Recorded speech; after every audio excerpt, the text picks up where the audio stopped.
you wanted the best, you've got the best podcast. The hottest podcast in the world. The Chris Voss Show, the preeminent podcast with guests so smart you may experience serious brain bleed. The CEOs, authors, thought leaders, visionaries, and motivators. Get ready. Strap yourself in. Keep your hands, arms, and legs inside the vehicle at all times, because you're about to go on a monster education roller coaster with your brain. Now, here's your host, Chris Voss. Chris Voss here from the ChrisVossShow.com. Ladies and gentlemen, the earliest things that makes it official. Welcome to the big show. We certainly appreciate it. As always, the Chris Voss Show is a family that loves you, but doesn't judge you, at least not as harshly as your mom, because she's been disappointed in you ever since. You know what? If you refer to the show, go to goodreads.com/Chris Voss, LinkedIn.com/Chris Voss, Chris Voss on the TikTok, and Chris Voss, Facebook.com. You should be able to get maybe on her good side, or not. Give her my number. Opinions expressed by guests on the podcast are solely their own and do not necessarily reflect the opinions of the host or the Chris Voss Show. Some guests of the show may be advertising on the podcast, but it is not an endorsement or review of any kind. Anyway, guys, we have an amazing young man we're going to be talking to on the show. Give her my number. The ramble every time. Anyway, guys, we have an amazing young man on the show. He's going to be talking to us about his entrepreneurial journey, some of the offerings he does, and how he helps attorneys. Everybody needs help these days. Dennis Meador is on the show with us today. We're going to be talking to him about his insights, his business, and what he's built, and how he does it. He is a bit of an outlier. He started his first company at 14 years old. He beat me by 4. Jeez. He's been an entrepreneur for the majority of his life. Once you get that drug, it's hard to get rid of it. In his early 20s, he discovered what he really loved about being an entrepreneur was working with other businesses, and that ultimately led to years working with attorneys. He spent the next 20 years in that capacity, helping attorneys grow their practices and advising them in other areas. About a year ago, the idea of the Legal Podcast Network came to him. The more this idea blossomed in his mind, the more excited he got about it. And as he talked to attorneys, he consistently heard, "Do you guys do podcasts?" Once he fully formed everything in his head, he decided late 2023 to launch what he had envisioned. One of the things Dennis sees as important for attorneys, especially those in smaller practices, is the establishment of authority. I use a big stick for that. To get ahead, they must not become another run-of-the-mill attorney with generic content and verbiage that enables their attorneys to show people their expertise and how they can help them. Puts them in a better position with their clients and their ideal profile. Welcome to the show. How are you, Dennis? Very good. Thanks for having me on, Chris. Thanks for coming. We really appreciate it. Give us your .coms. Where do you want people to find out more about you on the interwebs? Very simply, the Ohio State University, the legalpodcastnetwork.com. That's got testimonials, that's got sample shows, that's got stories of a great team that I have the privilege of being a part of. And so it just puts you in a position where you can understand pretty much everything we do, how we do it, and how it could be a benefit to you. There you go. The Legal Podcast Network. So is it specifically only for attorneys? Do I have that right? Right now we have 2 main groups of people we serve, attorneys, and then people who serve attorneys. Okay. Now, we are open to working with other verticals, but this is the vertical I know. But we'll have dentists or chiros or whatever. Hey, can you do this for me? Absolutely, we can help you. And that's part of our eventual expansion. But for right now, we really are drilling down and focused on attorneys. So give us an overview of how this works. What do you do for attorneys? Very simply, what we're trying to do is help them differentiate themselves in their marketplace. The legal industry has become vastly commoditized, especially because of the internet. You've got directories, you've got Google just listing A to Z. And so as an attorney, it used to be, you could write your hourly. You could, I make $500 an hour. And people are like, I guess that's what that attorney makes. But now they call them up and they're like, what is your rate? Oh, $500. That guy said $350 and that guy said $325. And so there's been a huge commoditization of the industry. On top of that, there's been a number of large players who are then able to come in, and because you have so many small law practices, and that's who we focus on working with, then a big firm can come in and they can outspend in the marketplace, and kind of put themselves in a dominant position very quickly. So what we do is we tell attorneys, listen, you got two choices. You can outspend your competition, which isn't likely to happen because they're spending more per month on marketing than your whole practice makes in a year, or you can outposition the competition. And that's what we help them do, is through thought leadership, through authoritative positioning, we help them set themselves apart from the myriad of other attorneys that are in their marketplace. How do we do that? Through podcasting. Podcasting is really the means to an end. So they come to us, and we only work with one kind of attorney per marketplace. So, for example, Chicagoland, Lake County, Cook County, we have one criminal defense attorney that we work with in those two counties.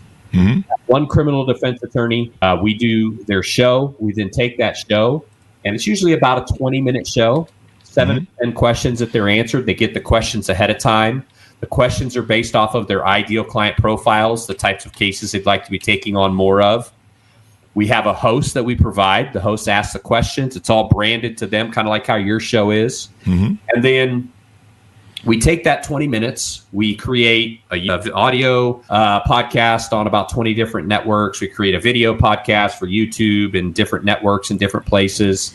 We then take and we create the marketing on top of it. So we make per episode about 10 shorts or reels, and we'll put that on all their different networks. We also are now in the process of beginning to create audiograms, kind of the little videos that show the audio. And then we also create content for their website out of it. So an attorney can give us 30 minutes, and out of that, we can create about 23 pieces of content. Oh, wow. Last them an entire month's worth of marketing.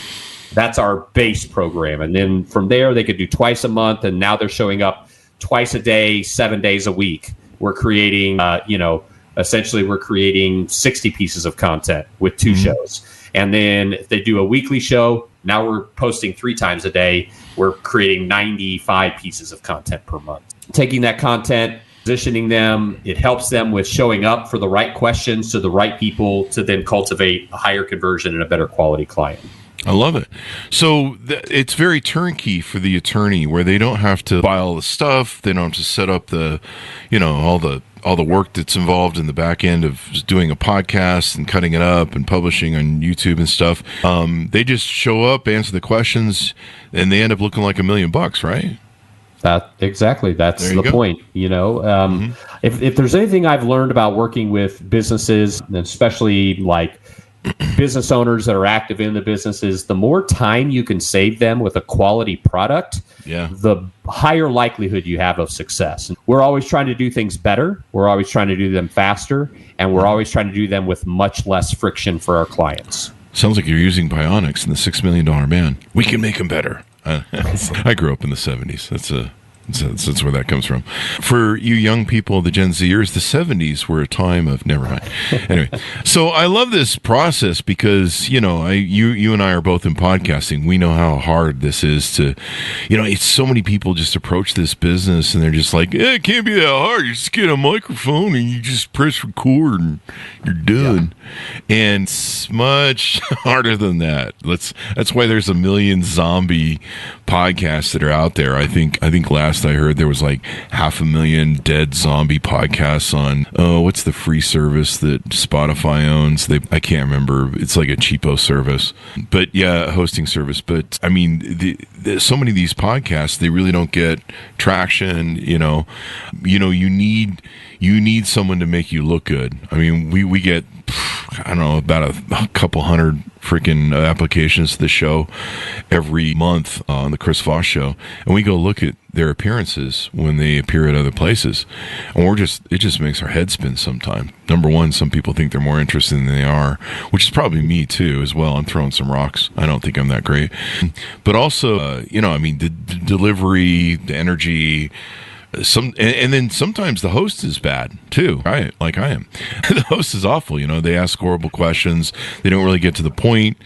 They'll out-talk the client sometimes. So having having, there's basically a lot of moving parts to producing and doing a podcast. And then even after it's done, there's the post editing, you've got to run it through a lot of compressions and, try and make it sound like radio, fix any sort of issues or whatever, maybe the client or the host said something, maybe just doesn't fit the brand. And so there's a lot of work that goes into it. It looks like you have a level 1 advisor, level 2 expert package, level 3 authority package, and level 4 thought leader package. Do you want to tell us a little bit about the breakdown of how those differ? Yeah, sure. I mean, we keep it super simple. First of all, we did get rid of that lowest level. It essentially was just us doing the podcast without doing the marketing behind it. And we had a handful of clients on it, but none of them were happy. None of them were successful. None of them did their own marketing, and they expected things to happen more. And so we were just like, you know what? We're paid the least and we're stressed the most over these people. So we're not really offering this anymore. But very, very simply, what we do is if you want to do one show a month, you're signing up for 4 months. That means we need 2 hours of your time over the 4 months to release one episode each month. Really? That is our base program. Now, twice a month, that means we need 4 hours over the 4 months, 2 hours twice. And we're releasing 2 episodes per month. With the entry level, we're doing about 20 posts a month, basically every business day. With the second level, twice a month, we're now doing 2 posts per day, 60 posts per month, because now we're doing 7 days a week. We are agnostic. It could be Facebook, Instagram, Twitter, LinkedIn, Blue Sky. We don't care. We want people to see and hear our clients' content. And we do that. And then on the authority level, it's a show goes out every week. Now they've got 3 pieces of content going out every day across all the different channels. Plus, they have a full show going out every week. Plus, with every show, we take that transcript, we edit it, and format it into FAQ content for their website. So we're just, helping them with, we build them a YouTube channel. We're helping them with showing up with video, short video, long video, content for their website, social media. It's kind of just an all-in-one sort of package. We're not saying that if you use us, you don't have to use anything else. But if you only used us, you wouldn't be like hurting as if you use something else that had a lot less volume to it. Wow. Well, that can really help. They have the different packages they can take and utilize, and so really 2 hours, 4 hours. That's not a lot of time. You don't have to deal with any of the brain damage. Do they show up in a studio setting, or is it done like we were doing right now, like over StreamYard or Zoom or some sort of thing? It's over StreamYard. We started with Riverside, and there's just some. Really, what we found is some attorneys have old computers, and when they have those old computers, it just doesn't process right for the way that Riverside depends so much on those recordings, whereas StreamYard depends more on the stream itself and does still do those backup recordings, which are great to have. But so we sort of switched over to that. And what we do is we coach them. We have, here's like an entry level of what you need for a microphone. We teach them you need good background, good microphone, good camera, and good lighting. And so with those 4 things, pretty much, it's okay to look like you're just sitting across the desk from the attorney. A lot of our podcasts kind of look like that, like you're literally just sitting across the desk from the attorney. But that's what we want, because these people are, they're looking, they have a high asset divorce. They want to know what's going to happen to their second home during a divorce. So now they find this little, 5-minute clip from a 20-minute podcast. They listen to the clip, they watch the podcast, they go to the website, they see the FAQs, they see other videos. Now they call the attorney, and the attorney has gone past the note, and it's just the trust. And so with a commoditized industry where the first question people ask most attorneys is, how much? It now becomes, how can I work with you? And that's a vastly different question. Definitely. And, setting up podcasts is one of the great things to do. And of course, host it. Do you help them on their websites to put like a podcast page on the website, or do you have them set up a separate website for the podcast? Or we do. If they give us access, then we tell them we can set up a page for that. We can set up your FAQ page to have your podcasts that have to do with the answers. So we kind of do a couple of different things. And, you were talking about earlier about how it takes so many, pieces to the puzzle and so much to really produce this stuff. Yeah. We have about 32 people on our team, with 3 of them being in sales. So almost 95% or whatever of our team, or over 90% of our team is doing social media, is building shorts and reels, is doing the finished production, is doing the front end production, is doing hosting. There's just so many things that the people, they're doing quality check on videos. There's so many things that our team does in order for us to be able to put out a good product for our client. There you go. Yeah, I mean, it's a lot of work, and you can't half-ass this sort of thing. It's amazing to me how many people don't treat this like a business that go into podcasting, and some people just think it's easy. It's like, oh, you just tweet on Twitter or something. It's not. I mean, anything of value is complex. I mean, the work we put in the Chris Voss Show, especially after 16 years, is more complex than it's ever been. And It keeps getting more complex. I mean, AI is helping out a lot, but, even then, it takes skill to be a good host. I mean, it really does. I spent most of my life growing up watching Johnny Carson. It takes skill to be interesting. It takes skill to live produce on the fly. And so the fact that you provide those hosts that are good at what they do, and they're good at handling different types of clients, different people, and trying to bring the best out, I mean, that's what we try and do on the show. We want our guests to look good. We want to bring them out. I mean, it doesn't help us if our guests look stupid, so we're not going to treat them that way on the show, or we're not going to. Well, you have a big build-up how you have the greatest minds in the world on the podcast. And I was just like, geez, no pressure. No pressure, yeah. In fact, we asked the guy who cut that. Originally, it was meant as a joke that we were the greatest podcast, or the whatever it was. It's in the byline, and we had a radio guy do it, the intro, and we told him, we go, the joke was written that we were the greatest podcast ever. And then, but not really, or there was some sort of self-effacing joke that rounded it off. And the guy wrote, he sent it back to me, and I go, dude, we're not the greatest podcast in the world. And he goes, it's fucking radio, dude. Just fucking own it, man. I cut it that way on purpose. And I'm like, he's done radio his life. He's like, just fucking run with it. And I was like, okay, all right. But yeah, having hyperbole. Yeah, hyperbole sells. But it's the energy too. Yeah, I mean, having a good host that can make you look good, I think is a big draw for attorneys that would want to use your service, on top of all the doing the legwork and the groundwork that no one wants to do. And that's why attorneys bill by the hour. Their time is valuable. That's why they have paralegals to do the paperwork and stuff like that. And so the fact that you've simplified this for them, because they got to go spend all day in court talking to judges and exactly trying to keep clients out of jail, or civil stuff, et cetera, et cetera. What are some other? Well, let's talk about this. So you get your first bug at 14. Tell us about your entrepreneurial journey, because I think a lot of people want to hear about that. What was it like doing that at 14? What was it? How did you get started? I grew up in a situation where there was some struggles financially, especially from 8 to 13. My parents got divorced, and I had to learn very quickly how to not just feed myself, but my sister. And so I learned very young to kind of look around for how to make money. And I moved in with my dad at 13. Now I've got a younger stepbrother, about a year and a half or 1.5 years younger than me. And I'd had another buddy. My dad stuck me in a private school. They all had money. We didn't have money. We were like living out of like church donation type stuff, where we boxes of food and clothes from their donated pantry type stuff.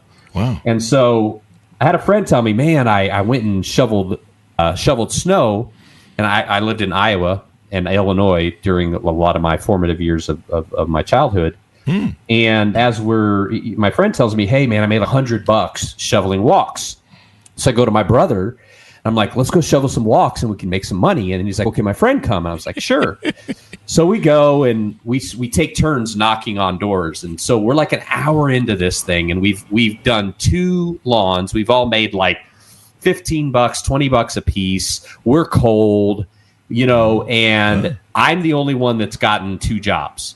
So we were taking turns of who would knock. And my brother's like, I don't want to knock.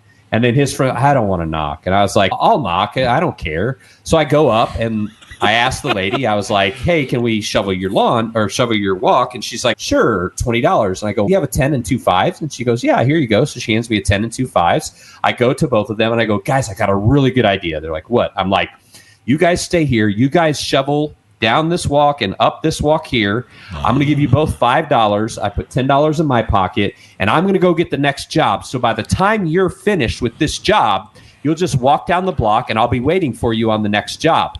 And that's what we did. Wow. So what I started doing is I started getting the jobs, like every time it snowed, these were my customers, and my brother and his friend, and I would collect the money. I would keep half. I would give them both a quarter apiece. And so we did that. And then winter's over. So what do we do now? Oh, mow lawns. Mow lawns. So we start mowing lawns. I start going and getting lawn mowing jobs for my brother and his friends. I'm the face of the company. I'm the one knocking on the door, collecting the money. I'm keeping half the money, giving them half the money, whoever does the job. Now it comes fall time. What do we do? So I start getting the paper routes. I own every paper route within walking distance, and I start selling them back to everybody. I collect all the money. They go out, they do the jobs. And now all I do, once or twice a week, go out, collect the money, make sure my customers are happy, go play basketball, go hang out with my friends, pocketing money. I'm buying Jordans. I'm buying Bugle Boy. This is the 80s or early 90s. And that's how I got into business. And I realized very quickly, make a lot more money making it happen than actually doing it. And exponenting yourself and getting other people to do the grunt work. What do you think made it easy for you? Because it's really hard when you're young to deal with rejection, especially from adults, because it's kind of scary because they usually tower over you. I remember selling, mowing services and other things when I was a kid. I think I started selling papers when I was slinging papers when I was 11. But it is scary. Just to talk to adults was scary. Stranger adults. You're just like, it was scary to talk to my own parents. So what do you feel was the proponent that made it easier for you? Honestly, that never was an issue for me. From a young age, we were a church family, so I was exposed to, other people, different ages, Sunday school teachers, kids my age, and I never feared that. And then when my parents divorced, my mom, people ask me, like, do you have a book or whatever? And I'm like, I know the title of my life story. It's Daddy's a Preacher, Mama's a Prostitute. And that's the truth. Like, literally, that's what happened. And so my mom was like dating like heroin dealers, crack dealers, gang leaders. We had 3 drive-bys in our house. And so I was one of those, like, you ever hear the phrase, they make an awful kid, but they're going to make an awesome adult? Yeah. I was kind of that kid. Because, like, to me, you could be 50 and I would talk to you like you were 15. You could be like, I just didn't have any sort of concept I should be afraid of them. Because I had been in situations where I really had fear, where I saw abuse and I saw gunshots and you know what I mean? So to me, an adult that answers the door that isn't going to maybe beat me or shoot at me, who are they? So I think that allowed me to very quickly, like I said, look out for myself. Like every night, the way that I fed myself from 8 to 13, every night our house, we had a house party. Every morning we would have a huge stack of beer cans. Me and my sister would dump them all out. We'd put them in the bags. We'd carry 4-6 bags and this was Nickel Deposit in Iowa. And that's how I fed me and my sister for the day, most days. And so like that mind frame, like I don't look at that like, oh, poor me. Like I look at my life and like I have tattooed on my arm, embrace your journey. Because who you are is because of what you've been through. And so although I've had to work through some of the stuff and go into therapy and kind of figure stuff out in my head later in life, I think it made me, like, I got married at 19. I pastored a church at 18. I was a youth pastor at 16. I had my first LLC at 18. I was retired for 4 years from 21 to 25. It was like an old man, very young. And then, never took a drink of alcohol till I was 36, never smoked weed till I was 40. Just totally opposite life. And now here I am, like living on an island, chilling. Like my kids are grown. I just got married last year. We're gonna have a child. I did life very differently. I'm 47 years old. In the last 7 years, like I lived in Austin, went out, enjoyed music, had this huge podcast with all the like artists and entrepreneurs and musicians, and got to know. I was literally 3 days away from co-hosting Austin Fashion Week with Matthew McConaughey. Oh, wow. I just have never been afraid to just, put myself out there. Like, to me, if I don't ask, the answer's already no anyway. So why not just ask? Yeah, because I love that. Yeah, you should put that on a shirt or a coffee cup, eh? I love that because, if you don't ask, the answer is no. I love that. It's already no, so you're guaranteeing it, no. It's 100% upside to ask. That's the way I've always looked at it. 100% upside. I love that, to asking. And would you say that kind of your experience as a child, they say that necessity is the mother of invention, or survival maybe. A lot of people sometimes start their own companies or try and do their own things because, there's need and necessity.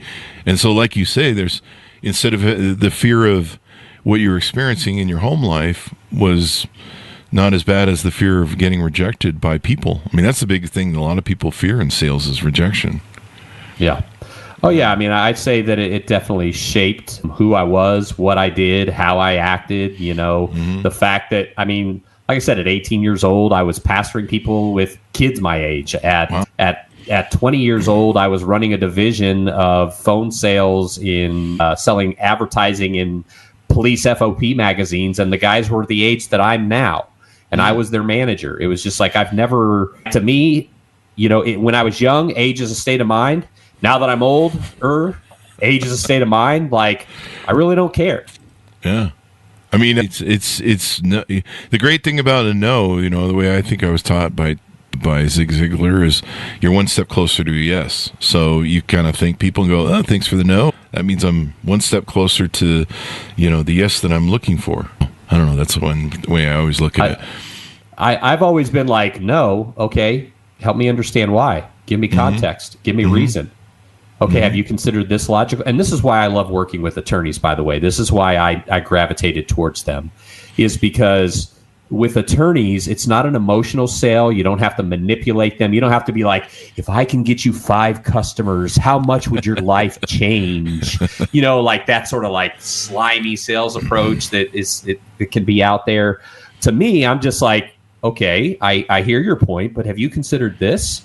And what about this? And what if this happened? And then attorneys are one of the few circles for me where they'll go, that makes sense. Okay, sure, let's give it a try. Yeah. So that's why I've liked attorneys. It's been one of those verticals that you don't have to manipulate. You don't have to use tactics. You just have honest conversations based on logic, and don't be afraid. Make sure that they treat you the same way that they expect to be treated. And you can do very well with them. Yeah. It's a good business, too. And attorneys are pretty professional folks. As long as do you bill them or do they pay up front? They pay auto pay. So they put their credit card on the contract and we charge them every month. I like that. Fun is fun. So anything more we need to talk about what you guys do there at the legalpodcastnetwork.com?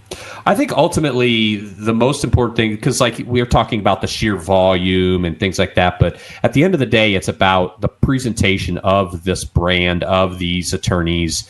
Like, for example, my post-production guy, he is based out of LA. He's done post-production on a Super Bowl commercial for Doritos. He does production for the NFL, Major League Baseball, Honda, The Economist. He's like the kind of guy that like most people would never have access to. And yet here's this attorney in, Nowheresville, USA, who's trying to get PI cases, auto accident cases. And that's the guy who's making his video look good. And so same thing like with my content director. She's worked with attorneys for 10 years. She's interviewed well over 1,000 of them. So she knows the questions to ask them. She knows how to build a content plan and how to cultivate clients through content. And so it's not just the concept that I really want to get across. It's the team of people that I have the privilege of having on my team that have bought into my vision of what we're trying to do for these businesses. Well, it's definitely a need. I'm sure a lot of other industries need that need too as well. Give us your final pitch out to people, Dennis, as we go out, and your .com so people can find you on the interwebs. So final pitch, if you are a lawyer or really any sort of knowledge worker, what sets you apart is who you are between your ears, then, you have to differentiate yourself in the marketplace. Over 82% of people solely use the internet to find their attorney. 80% of people would rather watch a video than read an article. And so you need to be where the people are, presenting to them who you truly are. And if you can do that, then you can put yourself in a position to grow your practice either by number of clients or by profitability of clients. The way to find us, our website, I think we mentioned it earlier, thelegalpodcastnetwork.com. If you'd like to link up with me directly, I am on LinkedIn. Been on there 17 years. Haven't really got serious about it till about the last year. But it's Dennis with 2 N's, R, Meador, Meador, like a meadow, but with an R on the end instead of a W, and then Junior. So Dennis R. Meador Jr., find me on there, connect with me. You can ask me questions directly. I always get people, they'll join me and come into my inbox. Hey, I heard you on this podcast. I say, I got a question about you. Can you help me with this? This is my practice area. Listen, if you know who your client is, or at least you can sort of get to that place with some help, we can help you get to that client. We have clients that, like one example I like to give is an attorney. His whole practice is he works with large companies who want to do their own in-house medical insurance, and that is his entire client base. Wow. So we have guys like that all the way down to the local criminal defense attorney, the local injury attorney, and the ones that we see every day. And dentists, any sort of something where you building a relationship before they walk in the door would be an advantage to you. We can help you.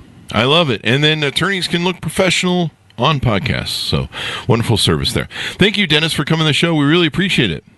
Absolutely. Thanks for having me, my friend. Oh, thanks to our audience for tuning in. Go to goodreads.com/Chris Voss, LinkedIn.com/Chris Voss, Chris Voss 1 on the TikTok and all those crazy places on the internet. Be good to each other. Stay safe. We'll see you next time. And that should have